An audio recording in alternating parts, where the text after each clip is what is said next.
A very good evening from Super League HQ, and welcome to Saturday Night Super League. Just the second or third, just me and Ian here, so we progress, scrap the show.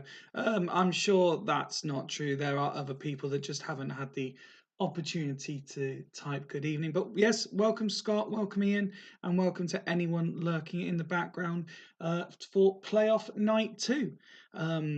As we know, we've got 3 fixtures tonight. We've got Churchtown and Northern Burn delicately poised at 1-1.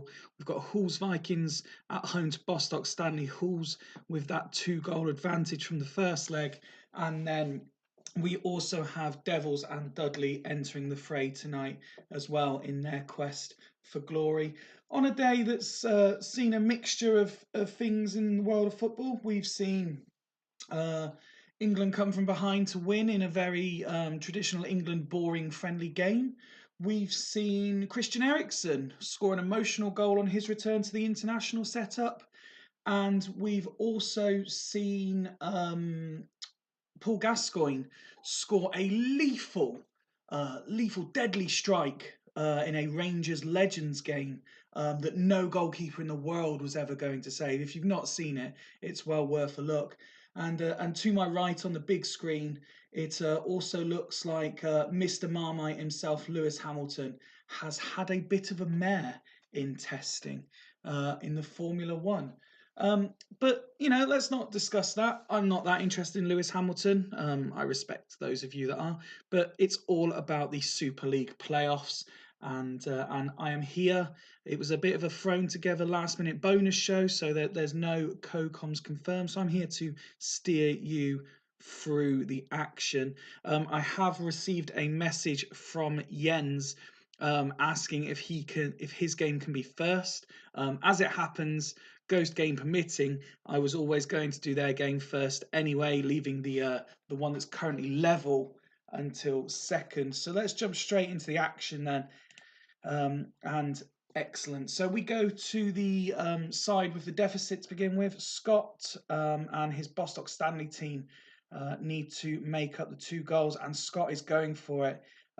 We saw from the match stats, very good performance, just didn't take their chances at home to Hools, hence the deficit. But Scott has reacted by going 1 at the back for this crucial game. Live it is, that man, with the wall of Welsh decor and Guigu in front. Zeroberto and Gavilan is out wide. Bowyer continues. Good evening, Mr. Savage. Welcome.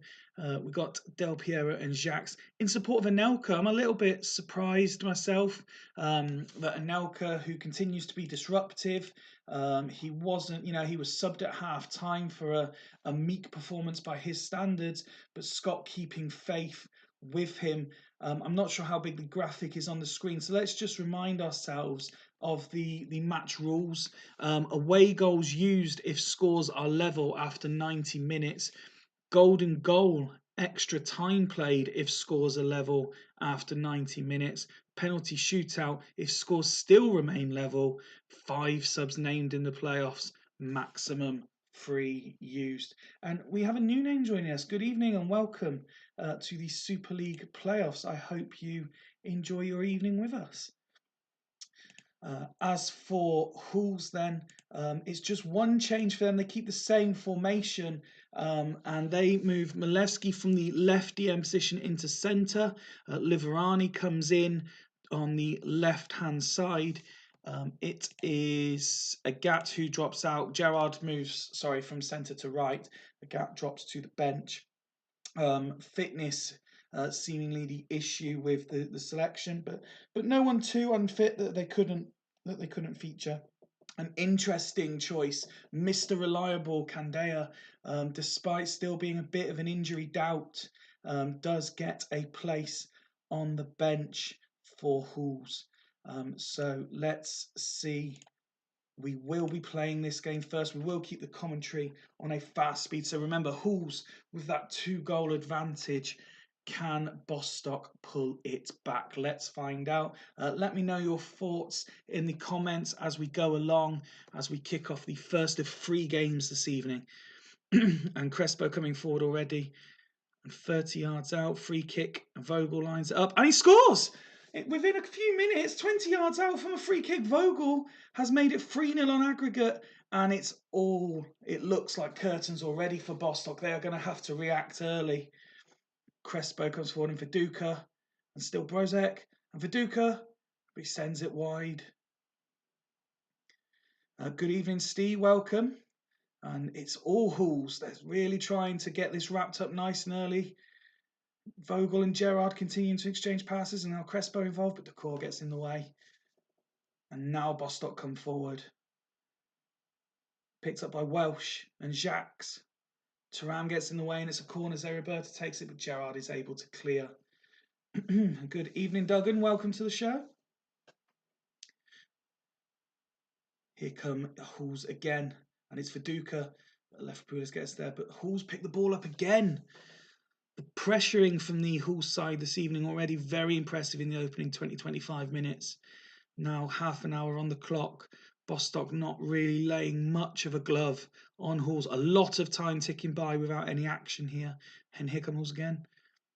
Crespo flicks it on there, and Gerard Liverani. 4 minutes to be added on to this half of football. And maybe one last chance before half time. Anelka, he couldn't keep his header down, and it goes out of play, and it is half time.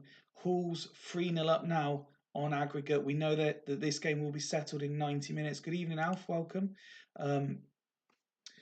Hools pressure telling in terms of the text commentary. They look to be largely the dominant side and not really giving Bostock a chance. They did create more chances, but crucially scored a goal themselves this evening.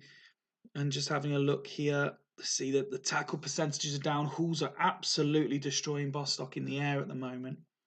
Let's have a look then at the home side. Jens will be delighted to see this, although I spot there Gerard's fitness, 79%. I imagine Jens will be having a look at that at half time. Fairly good numbers, the passing going around the team. Look how instrumental Vogel's been, 21 passes, 19 completed. A lot of tackles, although he's not won as many as perhaps he would like, but he did score the crucial goal. Viduka, less touches of the ball, but still retaining it well and being an absolute monster in the air.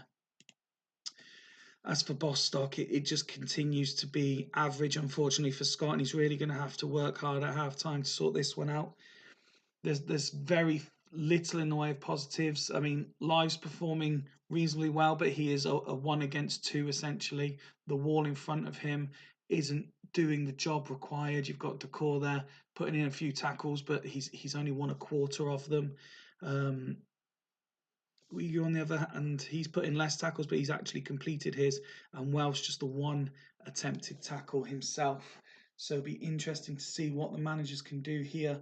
It was a risky move going 1 at the back away from home. We say it a lot. If you're going to do it, it generally works. It doesn't exclusively work at home. We have seen it work away, but it does generally work at home more so. No word yet from either manager. We'll give them sort of 30 more seconds. Hope everyone has enjoyed the weather today. It's been another nice day here in Leicester. I hope it has been around the country. I imagine it has been. I know Steve's been at the rugby, had a wonderful time. He's had, judging from the messages I got a little while ago, he's certainly had a few and enjoyed himself. Scott going as is. No words yet from Jens, but we will continue this game. Let's see if Bostock can get back into it. I will make the change. Guiyu is coming off for Lee Young-pyo. And we resume the game. 10 minutes in. An hour now on the clock. Still no efforts from Bostock. Here come Hools again. And then they've got a free kick now. But they do very little with it. And Hools come forward, but they can't maintain. Now Anelka Boya is out for throw-in. And then comes the cross, and it's another header from Anelka, but well saved by the Hools goalkeeper, Crespo, offside. Stopping that move in its tracks. Jacques sends it well wide. Bostock starting to create chances. And let's say Roberto and Jacques and Anelka, but he puts it wide. Enough pressure on him. 73 now on the clock, and here they come again. It's a yellow card for Thuram, free kick, which Del Piero lines up, deflects off the wall. Jacques, Welsh, still Welsh, Jacques, but Campbell gets in the way. And here comes the substitute, and the subs have scored. It's 1-1 on the night, 3-1 on aggregate. Gerrard's still struggling through with his injury. We're into the final 10 minutes. One more from Bostock will make this very interesting conclusion. Oh, it's off the bar, and Vogel's able to get rid. But here comes Say Roberto and Jacques, and it's 2-1 on the night. And now, if Bostock can get one more, they go through on away goals. But here come Hools trying to stop that from happening. Yellow card for Decor. Gerald whips it in. Viduka, Crespo. Viduka. What a tense ending this is turning into. I would not want to be... Oh, and that's goal surely wrapped it up. Steven Gerrard, who's pretty much playing on one leg, has scored, and that must be it. Hools, the game finishes 2-2 on the night, 4-2 on aggregate. It was a stunning conclusion from Bostock. They really went for it, but it just wasn't to be. And congratulations to Hools, who qualified. Bostock, as you can see from the chances in the second half, absolutely dominant. And were very unlucky not to even win the game, never mind that on aggregate. Bostock Stanley, as I've said many times this season, were a lot of people's dark horses at the start of the campaign. So to go out at the first hurdle in the playoffs will be a slight disappointment, I'm sure, to Scott, who would have had eyes on winning it. But what a game to start us off. And it was, as I say, a great effort. Let's have a look then at the Hull stats. Malewski there, rating 9 out of 10. He's the pick of the players. Strong pass completion, strong tackle completion as well from him. Gerrard will be a concern going into the next round of games, whether he's going to be fit. Crespo, I mean, the whole is a solid team effort throughout. Everyone involved. Even Viduka's workload improved in the second half. And Jens, I'm sure he is watching this. I know he's watching this. He has to be on first, specifically for this reason. And I'm sure these celebrations will be going on long into the night. As for Bostock, as I said, it was a great effort. Just wasn't to be. Carlos Jacques, who'd got one of the 2 goals, gets man of the match for his performance. And look at the amount of passes he's done and completed, in fairness to him. Some other notable performances. I'm looking there. Gavilan on the right-hand side. Good performance from him as well. Although his tackle completion maybe could have done with being a bit higher. Zé Roberto putting in a textbook good performance. But unfortunately for Bostock, that is it for their season. They've been very entertaining to watch, and I'm sure Scott is already preparing to go at least one step further, if not more, next season, as a lot of his young players already developing into absolute gems in this league will continue to develop. But we will see more of Hools tomorrow night in their next game. We then go on to Churchtown at home to Northern Burn last time out, finishing 1-1. It was Agahawa who opened the scoring. Sigalko levelled up, and there was no further goals in the second half. As we can see, Keane suspended and Cannavaro suspended for this one. Sees a couple of changes, and those changes are Novotny comes into defence, Fiore into midfield, and Medina, who, as I said the other night, had been called up to the first team. He gets a place on the bench. As for Churchtown, they've been absolutely torn apart by absentees. We've got Viali suspended, Terry suspended, Mendes de Silva injured, Davis is still injured. So that means the same tactic is in play. It's a makeshift back 2 of Abou Xavier and Babel. Still very capable players, of course. Hakam Nield, another one player we spoke about last time out. He got called up from reserve specifically for the playoff campaign, and he does take the place. He came on when the injury happened, and he retains the place from the start this time round. Notable, I know Dimble mentioned it on the official team Twitter, no notable defenders on the bench. Oh shit, sorry Ian. I forgot that you don't like number 13. Sorry, mate. If you go out now, then I'll take partial responsibility.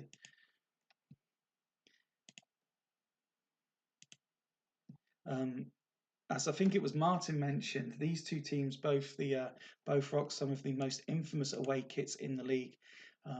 On a knife edge, as I said, 1-1. Let's kick this game off and see who joins Hools in the next round. And it's Byrne coming forward early. Fiore having a pot shot within the first sort of 90 seconds, but it's just a sighter for him at this point. Tomasi now coming forward, and Raquelme picks it up. A lot of tackles going in from the Byrne players, though. Not letting Churchtown come too far forward. Vieira. Now Robin gets it, and Sigalko. And Sigalko again, and they're just playing it amongst the two of them. But Churchtown see that phase of play away. 20 minutes now on the clock, and here come Churchtown, but a free kick awarded to Byrne in a defensive position. They come forward. Khan manages to get the ball. Hussein now picks up, tries to give it to Tomasi. Van Bommel picks up in Agahawa. Hussein again, and it's a free kick to the home side. Van Bommel's going to take it. It's Raquelme, and Hussein loses his marker, but Vieira gets in the way. Churchtown want a penalty, not given. Agahawa from the set piece, well saved. Excuse me.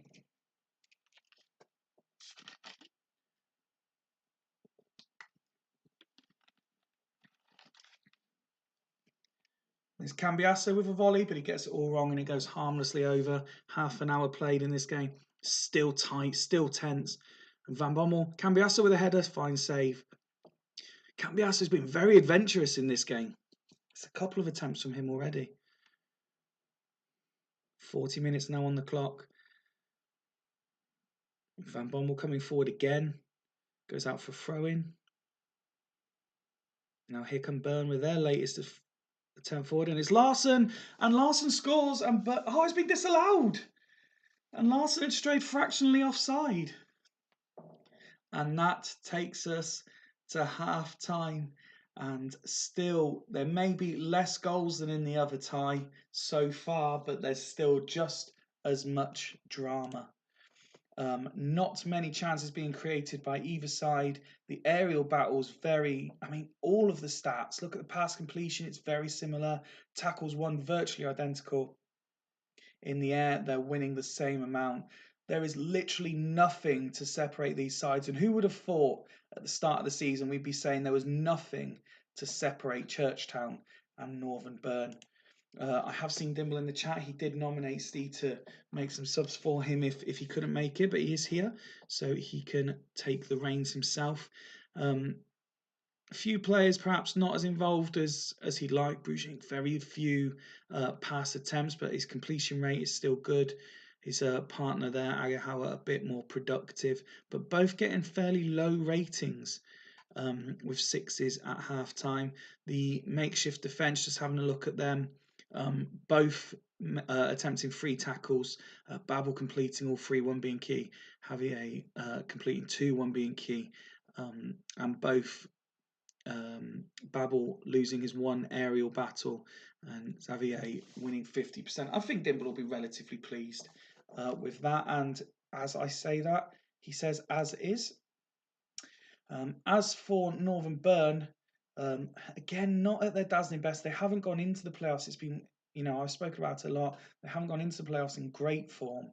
But look at Vieira, absolutely standout performance. A lot of passes with a good completion rate. A lot of tackles from Vieira with a big completion rate. And look how many of them key. And winning almost everything in the air as well. He's on a one-man mission to drag Northern Byrne into the next round. A very, very good performance, especially in the absence of Roy Keane there offering a shield. So we'll wait for news from Byrne if they're making any changes to this. As it stands, Churchtown will be going through on away goals. Something that Ian will need to consider.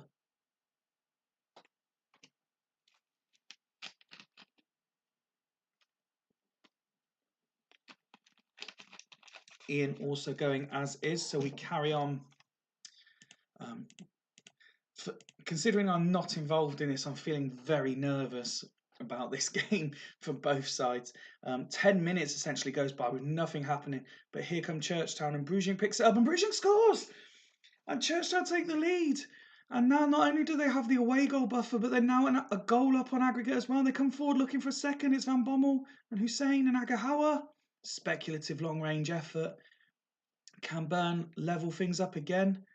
And they have! And there goes the away goal. Fiore, who's come in for Keane on the hour mark, has completely taken away all advantage Churchtown had. Hoffland is going to receive a yellow card, and it's a free kick to Churchtown. Agahawa lines it up, and he scores from the free kick! 25 yards out, Churchtown back in front.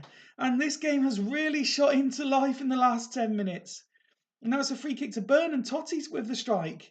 But Javier manages to get it clear. And it's Robin, but it goes over the bar. 70 minutes now on the clock. Here come Burn again, looking to equalise. Khan saves. Zagalko picks it up. And now Burn are ahead on away goals. It's 2-2 on the night. And 3-3 on aggregate. And now Churchtown have to score. And here they come themselves. Tomasi. Brugink! Oh, and it's well saved. We're into the final 10 minutes. Oh, not quite into the final 10 minutes. Totti coming forward. And it's still Totti playing it with Jorgatos. Free kick given. And it's headed clear. Now into the final 10. And Hussein intercepts. And again, he's working very hard. Free kick given. Agahawa again. Riquelme. Van Bommel.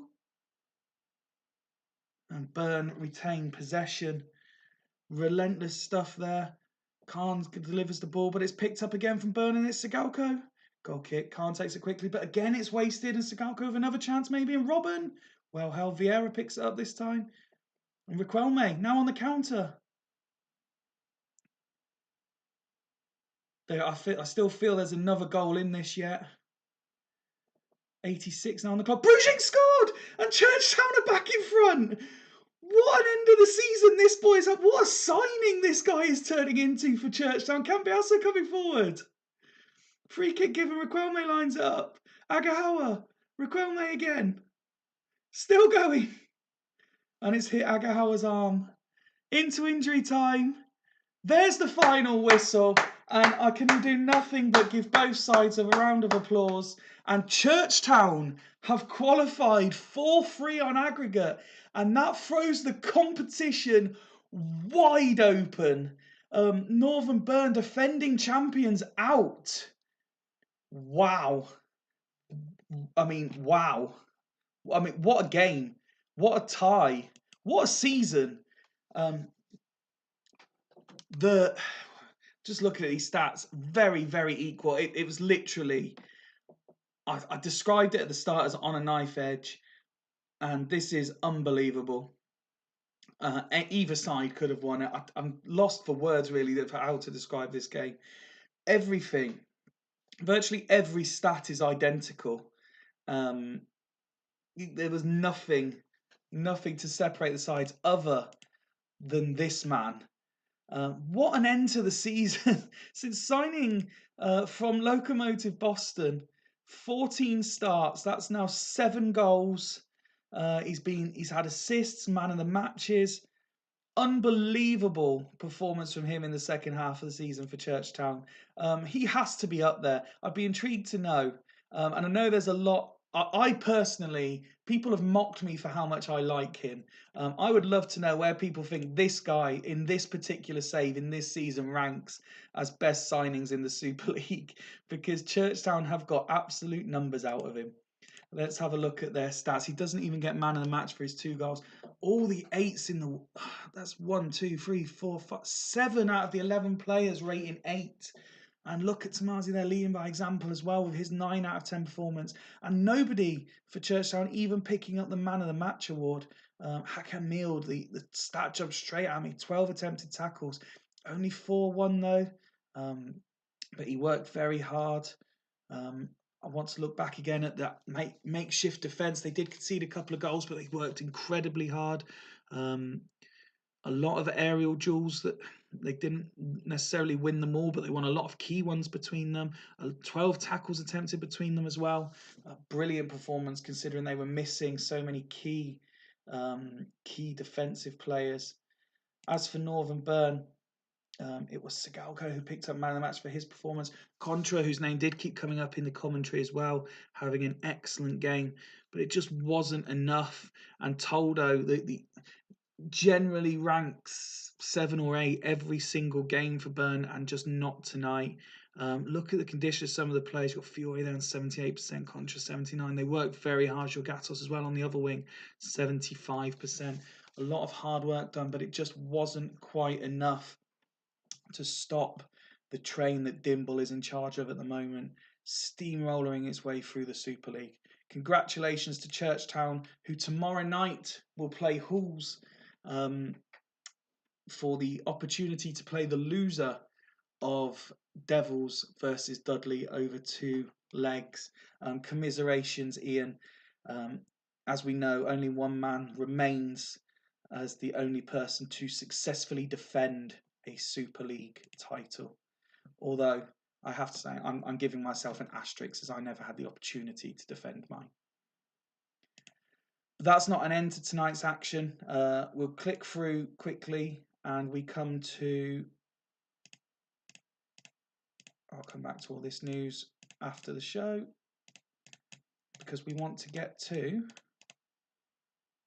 Devils versus Dudley Hill. Steve makes the playoffs and crucially finishes second, and second place wins the title as much, if not more. I can't remember the exact numbers. I'm sure someone will have it to hand.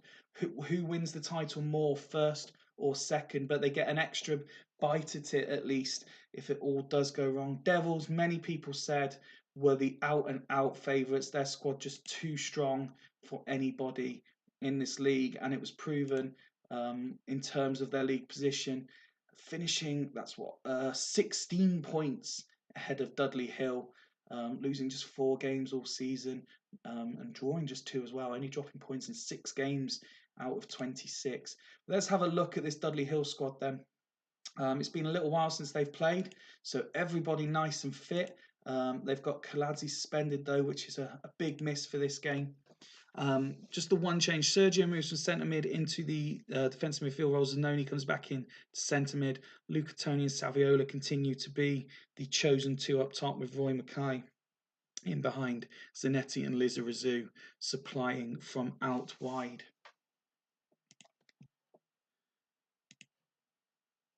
Oh, Steve, you did give me a 5th sub. Who have I missed off? 1 second.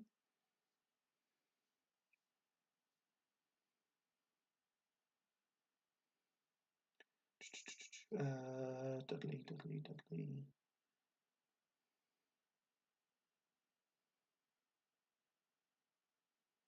Oh no, you didn't name a 5th sub, Steve. If you are around still, and you want to quickly name one, I will allow it.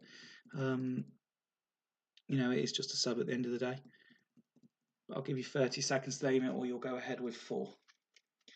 Ironically, that Steve was the one that replied when I reminded everyone, saying, Mendonca, there we go. Steve was the one that was saying, yes, I've watched enough Super League to know how it works, but thanks for the reminder anyway, and he's the one that didn't name a sub. As for Devils, they go pretty much, I would say, full strength. This is Hodgie's chosen 11 in terms of absentees. As you can see there, nothing really. Makoku an injury down, but he wasn't the starter anyway. Soroczynski is the change. He comes back into defensive midfield, and Penza gets to go up front, and it's Aymar and Omri in behind. Ferguson gets his place back in centre midfield, and I need to just swap to Montero as the captain. So a very intriguing looking game. Remember, this is over 2 legs as well, and this is the first leg. So nothing is necessarily decided tonight unless it's a very, very heavy scoreline. But with these 2 involved, I'm sure this is going to be to the wire again. Let's kick this game off. Good luck to both managers. Sergio picks it up. Zanoni goes on a bit of a run and they get a free kick. Addo lines it up. And Tony, Rustica, Frey smothers the ball. And Dudley trying to build early pressure on the former champions on their home turf. And here comes a former Devil himself. And now Saviola picks it up on the half volley. It goes over the bar. They come again. And Dudley Hill take the lead. And it's Saviola inside. Oh, it's been disallowed. It's amazing how the underrated Camille finds himself in the playoffs and finals. He wasn't even in the squad last week. Free kick to the Devils. And Henry. Now Imar swings in the corner. Ferguson this time. Dudley still smarting, it seems, a little bit from having that goal disallowed. Here comes Montero. A yellow card for Zanoni. Now Nesta has it. And then Penza with a great chance. And Penza scores! And Devils take the lead through Emil and Penza on 22 minutes. Lizarazu now coming forward. And Saviola tries it from range, but it goes over the bar.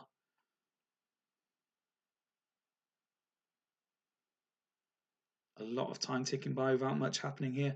Now Devils coming forward again, and it's Zauri and Penza intercepted. It ball goes loose. 2 minutes to be added on. Here they come again.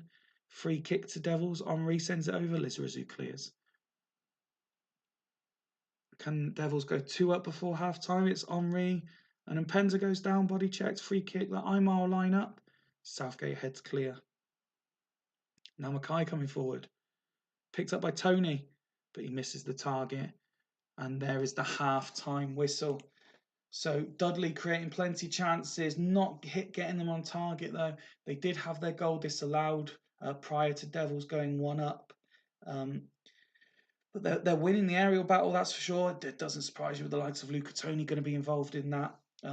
Pass completion, they've got a very high rating as well. So I'm sure Steve will think his side aren't out of that. We'll briefly touch on Devil stats. We know Hodgie isn't watching because he's working nights.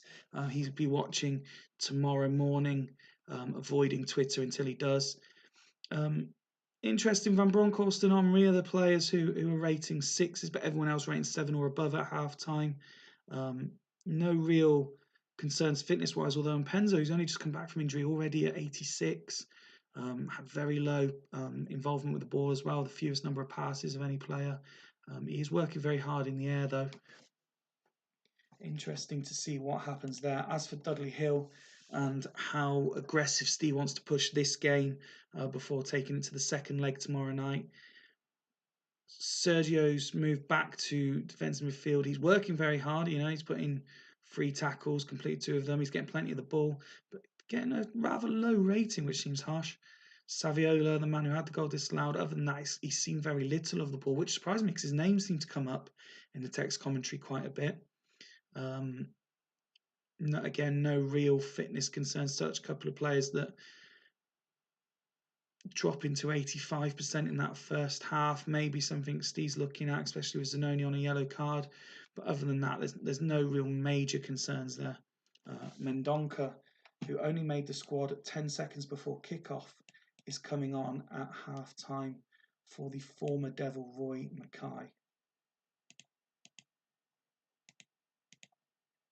Just wait for give Steve 20 seconds to see if there's any other subs, so we don't have what happened with Scott. But failing that, we will kick off this second leg. The second half of the first leg.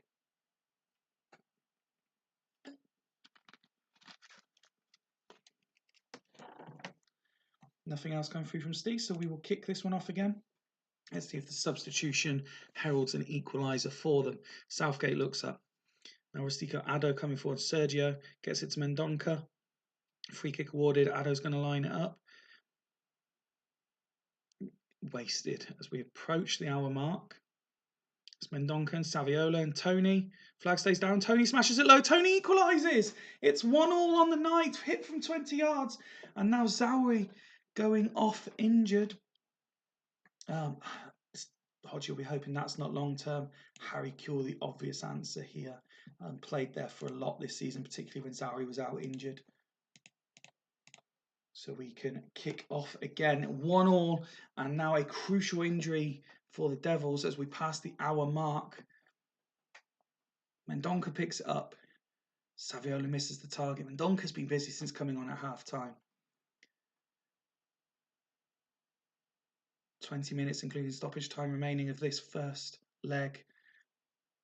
Indirect free kick that Imar takes. And Penza with an excellent touch. And still Penza, Southgate deflects it though. And now here come Dudley again. But Ferguson picks it up. Still going Ferguson. And Ferguson scores! What a strike that is for his 10th for the season. And Devils go 2-1 up on the night. into the final 10 minutes now, into the final 5 minutes. And Henri's got the ball, and Aymar, Dyer, Ferguson, all the big names, and it's Mpenza, and it's 3-1 on the night. And the returning forward scores 2 to put an end to this one for tonight. Devils will take a 2-goal advantage into the second leg as the full-time whistle is blown. Dudley Hill, I think, will feel unfortunate to come away with a 2-goal deficit there. They certainly played their part in a fascinating fixture. And any other day, I think they possibly would have got a draw out of that. It was just Devils were ruthlessly efficient in terms of converting their chances. I mean, 3 out of the 4 on target going in the back of the net. Emil Mpenza in that form can be unplayable at times. Again, that Zauri injury will be the only major concern for Hodgie when he watches this back. Nesta picking up man of the match for his performance. A lot of passes. Look at his tackling as well. 11 with 9 complete, 8 of them key, winning 3 out of 5 headers as well. Not a 3-1 game, but Devils ruthless. I agree, Steve, completely. The away goal, Duggan makes a very valid point. That away goal for Dudley is absolutely massive. As for Dudley Hill, let's have a look at their numbers. And I mean, there's the difference. That the just ratings, although fairly solid and consistent throughout. A bit harsh on Steve, only half time though. Completely agree, Mike. A lot of 7s where Devils players were picking up 8s. Look how busy Sergio and Eric Addo were. Loads and loads of passes between them. A lot of tackles as well. Rustico as well, with a lot of tackles. Looking at the aerial battle, Addo was very busy there. Saviola as well. Where's Luke Tony? Interesting that Saviola was busier in the air than Tony, but both winning 50%. I'm sure Steele will be a bit disappointed, but he won't feel out of it. And there's every chance tomorrow night in the second leg. So there we have it. Tomorrow night, 9 p.m, same place as you are now. We've got second leg of Devils versus Dudley Hill, and we have a one-legged affair between Hools and Churchtown. Oh, it's not showing up yet. They will be played. Did we say it was a few days later in terms of days? Where are we? So we've just played the second leg. That was on the 15th of April. Yeah, so it's a week later. We've got the minor semi-final coming up. So that both of those games will be played tomorrow. If anyone wants to volunteer for co-coms tomorrow night, let me know. Other than that, I will see you in less than 24 hours for more Super League playoff action.